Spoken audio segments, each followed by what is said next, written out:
G'day guys, my name's Jake. Welcome to the Living My Best Life podcast. Today I'm joined by the magnificent Glenn. Hello. Hi, thank you for having me, Jake. Thank you for being here. Not a problem. For those at home or in the office or in the car, give us a bit of a download to who you are and what you do. Okay, well, currently I'm the NDIS and Intake Manager here at Richmond Wellbeing. Before that, my journey at Richmond started in 2018 as a student on placement. I was fortunate enough to be offered a job in the NDIS, so I was an outreach worker for 12 months, which as far as I was concerned was my dream job. And then the team leader for Armidale moved on and put me forward for her role. So I did that for 5 months, and then I acquired the relief pool as well to manage that. And that lasted about a month. And then the NDIS manager and intake manager, Sherry McIntosh, who's now the general manager for NDIS, vacated her role and asked me to apply for her role. And here I am. It was a blink and you'll miss Glenn, but I was very happy in outreach, but I'm just as happy in the role that I'm in now. I missed the face-to-face work, but it's an important role. Intake, we schedule for, I think it's, right across the state, actually, and we also process referrals for residential, active recovery residential programs, which you may be aware of. So it's a big role. And then, of course, I manage the NDIS outreach teams as well. Yeah. Something which is pretty big in terms of success, which is today's topic, is that success for different people is different. Very different. Very different. And I was wondering if you could just speak into that a little bit, how it's different for every single person, especially in the psychosocial space. Well, I mean, success, I think, is when you're working collaboratively with what we do with our outreach participants and seeing their goals highlighted in their NDIS plan, creating a plan to actively achieve those goals and seeing those goals being met. And seeing the joy on someone's face that, saying that, wow, I didn't know I could do that, And that's success, because sometimes people that do have the psychosocial disability meet barriers in life in general to do certain activities, maybe skateboarding or surfing or skydiving. So that's fantastic. I've seen that, and it gives you a really good feeling. It's one of the things I came into this work. I think it's fantastic. That is success. Yeah, absolutely. And you've obviously experienced that in some way, shape or form. Yeah, and sometimes it's little things, Jake. You'll be driving home and reflect as we're told to do, and you think, wow, I can give you an example. When I first started, I was a little, what do they say, green or wet behind the ears or something, and was incredibly bumptious and into, what are we going to do today? And I was sent all the way out to Mandurah from here, Cannington, and I met this amazing person. And I was, you live in Mandurah, it's a great day, let's go out for a walk. And he's like, no, I don't do that. Come on, let's go. It must have been 35 degrees outside. And he looked a bit nervous, and I just assumed that was because it was a new professional relation. But we got out, we came back, we went out for about 2 hours, and he was so excited. He couldn't stop talking. And then the thing he said to me, he says, I haven't left the house in 5 years. And it didn't even dawn on me until I was driving home that, wow, maybe I should have checked with him first. I didn't read his file or anything, but we do make these little mistakes. But I continued to work with him for about 3 or 4 months, and he ended up getting into swimming. He picked up all his old not habits, but the things he used to do before he became unwell. So he got back into swimming, walking, going to do his own shopping, driving his car. Yeah. That's pretty good. That's pretty impressive. The success in terms of him for all the things he's accomplished. Yeah. But then for you to go, I was able to be a part of that. Yeah. And like I said, I had a little bit of reflection there. I've seen it with other people too. Someone who in their plan wanted to get fit and lose weight. I'm not sure if you a lot of antipsychotic medication can lead to weight gain. Some people have like an insatiable appetite because of the medication they're on. So this gentleman wanted to lose weight and get fit. So whenever I'd say, let's go for a walk. Oh, no, I don't want to do that. Well, let's take the dog. Let's get on the bike. No, I couldn't win anywhere. So, and I'm not one to push because you can upset people, you can distress people. So you've got to be very careful. What this person did love to do was to have a nice coffee in a particular part of town, in one of the largest shopping precincts in town. So we'd go there and he would say, I need to get some groceries. So I said, let's walk over to this store. Before we know it, we'd done 3.5 kilometres around this shopping precinct. And when we got back, because I had the little, smartwatch or the Fitbit, and I calculated into kilometres, and he was stumped. We did that twice a week. Yeah, little things. things that you and I might take for granted, Jake, but that can be a challenge. I mean, if you're someone who has extreme anxiety and think that people are looking at you or talking about you. So we got him into a busy shopping complex and he still does it to this day. And that was 3 years ago we started doing that. Yeah, far out. Again, things that seem simple for us and take for granted is huge. That's a success. Yeah, so it's not only looking at their plan, what their goals are, but translating that to be achievable for them so that they're motivated in the way that's appropriate for them. Yeah, exactly. And to be aware that goals change. Someone may have a 12-month plan, someone may have a 3-year plan. So obviously things are going to change in 3 years. So it's constant reviewing that. A good outreach worker will always review the plan and make sure that when goals are achieved, they're maintained and new goals are set to build capacity. That's what Richmond's all about, is building capacity. Yeah, yep. And that's what the NDIS should also be all about, is building that capacity. Well, that's what the intention is there, but it's us as workers and managers and team leaders to all stakeholders come together, and including that individual, that participant, to work on their goals or to reassess and reset and put in some new goals and stuff like that. You don't want to be, if you've got a 12-month plan and you're a worker and you're trying to achieve the same goal for 12 months, if you're doing everything you're supposed to be doing, ideally it's not a goal that's of the interest of the participant. So let's review that. What would you say for someone who's, before they've had a plan, what conversation would you have with them so that they go, okay, I can have these successes in the future? We had a little chat off air before about the CPS Commonwealth Psychosocial Support Program. Yes. So that's a block funded program. So if you have a psychosocial disability, you obviously meet the criteria. The government basically, in layman's terms, pays for this program. So it's no cost to the consumer. So if that was me, I would be obviously getting to build rapport with this person, find out any challenges they may have in life or anything they perceive as a barrier to achieving something. And so we work on that. When we go for the planning review with the NDIS, we make sure we're well prepared. We have all the goals in there, whether it's to do with health and fitness or even sort of study or anything to reintegrate that person back into society if that's been the case, and what we want to do for at least the next 12 months. So that will also dictate to the type of funding and the budgets in the plan that you get. So you might get what we call core funding, which is the flexible funding, and that pays for outreach. And you also have support coordination, which is a different service, but in the budget within the plan that help link consumers into other service providers. So, and that we don't, Richmond's not for profit. So if we've got someone who we see someone would benefit from linking into a different program or a different service provider, we do that with the consent of the participant. Yeah. So it's not just about, okay, I need to get a plan that's going to solve everything. It's okay, what do you want to achieve? Yeah, exactly. What are your goals? And then with a plan, if it comes in, then we can look forward to doing this next step over the next 12 months. Absolutely. And if a plan comes in and it's what I'd say is under budgeted, I've seen plans that go from $500, which what can you do with that, or up to hundreds of thousands of dollars. So someone who may just need a bit of domestic support because they have a physical disability might only need a few $1,000s to have someone come in and help them with the dishes or something like that. Someone with more complex needs might need a lot more. So if we get a plan for someone who has complex needs and it's under budgeted, we do what's called either an early intervention or an early plan review. So we can still provide supports for that person on that plan, but also have a review in process at the same time. So I have an example of a good friend of mine who's Yeah. ready to move out of home, and that's a part of their NDIS plan. That's their main goal. However, their parents aren't ready to let go and aren't ready for them to move out and for someone else to have the responsibility of the personal care that's involved. Yeah, well, Richmond Wellbeing is all about building capacity. We'd certainly look at this person's mental age, understand that the parents have supported their child for obviously so long, and probably in their own minds, and maybe they do know best.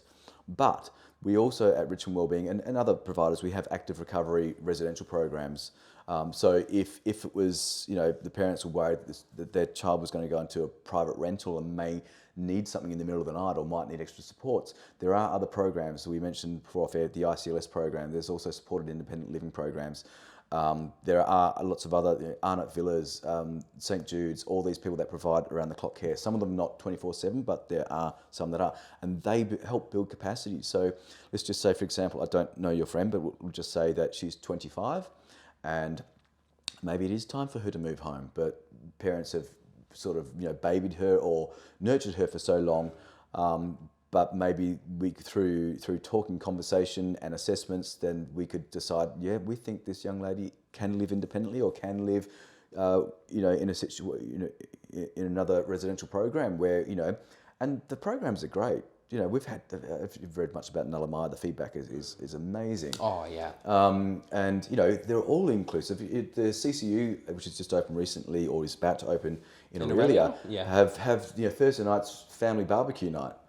Very family focused. So it's not about taking someone away or taking someone off someone. It's helping this person to develop, grow, even in some cases mature, to make decisions and of course, building capacity. Yeah, and so it's not just about, hey, this individual is right, their parents are wrong. It's about understanding everyone's perspectives and going, hey, there might be a program here or something here to help bridge that gap. Yep, and allow, what I've learned in my time too, Jake, is that some of the children say, I just want mum and dad to be mum and dad.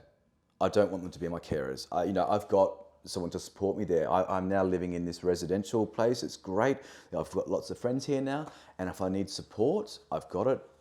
And same with a husband and wife, institution marriage, where the wife wants the husband to be a husband. She's I am thinking of someone. They said to me, I just want him to be my husband again. I want him to go back to work. He misses work. Now that I've got supports, everything's looking great again. Yeah, which is really nice to hear that they're at a point where that can happen. Because I know a lot of the time beforehand, where a lot of those relationship roles are now carer roles. And that is something that NDIS does care about and does want to change. Absolutely. And so it is good to hear that, because you can write, I think, living experience statements or carer support statements that talk about that kind of thing. Yeah.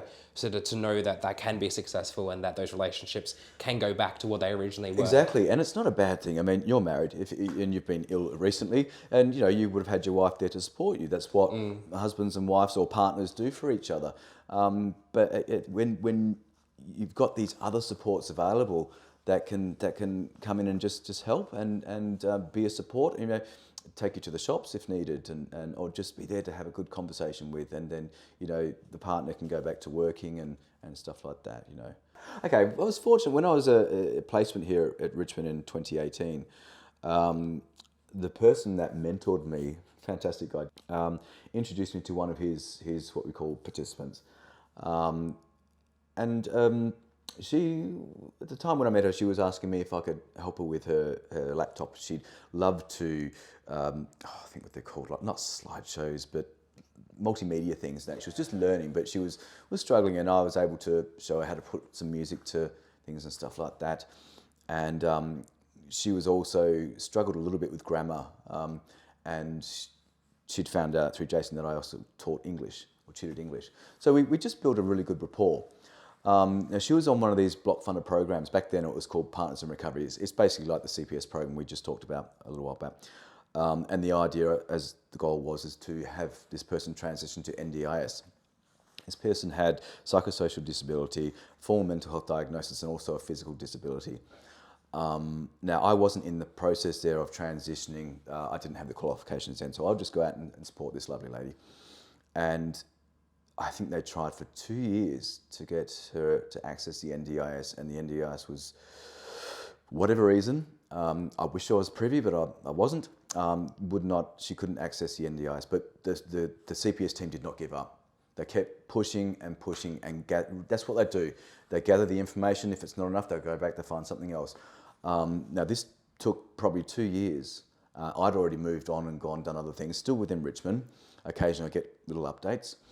But I was over the moon when I found out, and she got the most astonishing plan. I mean, in a good way. Yeah. She got able to get therapy, physical therapy, that help her to walk and balance and not fall over.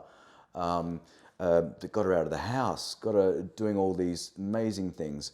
But it took 2 years, but the CPS team, my hat goes off to them, they didn't give up. They knew this woman was very, not worthy, but had all the criteria and to meet what the NDIS put as their eligibility or suitability criteria. And she's flying now. She's, and when we talk about family relations and stuff where, her husband was pretty much had to give up work to support her, to get her to medical appointments. There was a lot of, without going into detail, a lot of things and drama happening in this family. The daughter was having a medical intervention. There was lots of things. And this dear lady just needed the support. Her husband was able to go back to work. They've rebuilt that relationship as to was. They're like two young lovers. Amazing. Yeah. Yeah. And I check in every now and then. How's it going? Yeah, really good. I've done this, done that. Yeah. Yeah, a term which was coined in a previous episode of the podcast, which I love, is holding the hope for your consumers. Because I feel like going through that whole application process, where it can be 2 years of hell, can really feel like a couple of steps back. But when you have a team of people that are willing to hold the hope and care for someone throughout that, absolutely. and now they're thriving. Absolutely, it's a collaborative journey, particularly if you have the privilege to work with that person for that duration, and you learn along the way as a worker. You learn along the way, and you pick those things up, and you put that into whatever else you're doing. When I remember trying to help someone get onto the disability support pension, and it was like milking mice. That's another term you can take into. It was excruciating, but we got there. And I was able to take all that knowledge, and the next person to help access disability support pension didn't take nearly the amount of time. So it's a good experience, and it really is it's a collaborative journey, and And knowing, I guess you said, the first time it took a lot longer than the Well, second if you and don't third. know, I just didn't know. I mean, I had never. There was no one that could show me, because there was no one on my team that had ever done that before. But I was able to then share with them. And look, the government's got to protect its funds. It doesn't like to listen to purse strings, but occasionally they do. And So I guess having faith that, hey, this first time might be taking a while, but the knowledge I'm gaining means the next time and the next time, the next time that you're helping people, it can become a little bit more smoother. And as a good worker, you don't hold knowledge, you share it. Yeah. Because it's very easy to silo yourself and kind of be alone in the Yeah, industry. I don't do that. I don't see the sense in doing that. No, have known of people that do that. You've got to share. And particularly when you've got a team under you, and I still learn. There's some people on my team that, I don't want to say work beneath me, but I manage them. And I just think, man, if I could have done that, how do they do that? It's part of my job to lead, but, I just think phenomenal some of the work that these people do. Unbelievable. And sometimes within the NDIS, for a worker, you feel trapped within the parameters of some of the things what you do, because we do have things like restricted practices and stuff like that, and dignity of rest, duty of care. But on the whole, they're fantastic individuals, fantastic, and do great work. And, my hat goes off to them. It must be pretty incredible to be at a point where you started off and that was you on the front lines, and now you get to see a team of people all going out and helping so many people at once. Yeah. And I still try and get out there as much as I can. I do have a couple of participants that will call me every now and then, and sometimes it's just to give feedback, to tell me how wonderful so-and-so is, or getting closer to achieving that goal that we started on, or something like that. It's nice. It's not really my job to be involved, but it's nice to be thought of and that someone remembers you and checks. And it's a all-round good feeling most of the time. I think it's great. Say there might be a time where it might not be the nicest feeling. You might be feeling burnt out. There might be a lot going on. And it's definitely easy to be burnt out in the industry. It is. Is there any advice to kind of Yes. staying above the water? Yes. We talk about, I just spoke about this with my general manager, about someone who goes over and beyond and someone who is breaking boundaries, professional boundaries. And it's just because a lot of us have what we call lived experience. I put my hand up. And we have a lot of empathy, a lot of compassion. We don't like to see people suffer. But at the end of the day, we can't put going over and beyond. I can guarantee you'll experience burnout, and you may not even recognize it at first. I've experienced it, didn't know what was happening, and I realized as a manager I wasn't practicing what I was preaching. So I was telling all my teams, look, you don't start early, you don't do this. There's another provider. If this person wants that, let's get the support coordinator involved. That's their job. They'll link so-and-so into this provider. It's not up to you. Particularly when I hear people come back to me, and this is not something that happens always or regularly, it just, you may have a new worker. They'll say, look, I'm trying to do this and I don't have time for that. I don't have time for this and I can't get that done. I'm like, okay. Did you do do this. Oh no, I couldn't do that because this. And I'm like, well, that's not your responsibility. Oh yes, but if I don't do it, no. This is what your job is. You're a mental health outreach recovery support worker. Some workers go as far as cleaning out kitty litter trays and stuff like that. Usually new workers, because they're thinking it's not what we do. But we do, our job is to help link people into other providers, domestic support, garden support, things like that. Burnout's not pleasant because it doesn't just affect your work, it affects your home life. Yeah. So it's very important for self-care, to have regular supervision, and even new for me now is going to therapy. There's not a lot, because of the privacy and confidentiality in the work, we can't go home and talk to our friends or our family or our partners. John Citizen did this. That's not a real name, by the way. But we can't, and nor should we. So we do need to have that regular supervision and an outlet, so that that we practice that self-care and don't burn out.